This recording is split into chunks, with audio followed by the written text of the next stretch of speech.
In today's video, let's look at the couple of fixes that you can try out to solve the Spotify playback error.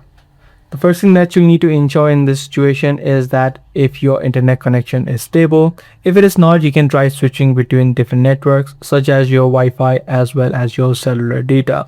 The second thing that you can do is try to remove the Spotify app from the recent app list and then try to open up the app again and try to see if the issue is fixed. If the issue is still not fixed, then you'll need to look for new updates available. So search for Spotify, and if there are new updates available, make sure you tap on the update button. If none of these solutions work out for you, and if you're still facing this issue, then what you can do is uninstall the Spotify app from your device and then again re-download it. This ensures that you have the latest version, as well as any sort of bugs which may be causing the issue should be now fixed.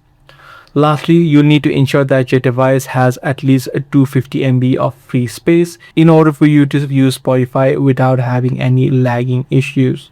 So once you follow these steps, you should be able to fix the Spotify playback error. Be sure to give this video a thumbs up. That's going to be all for today. I'll see you in the next video.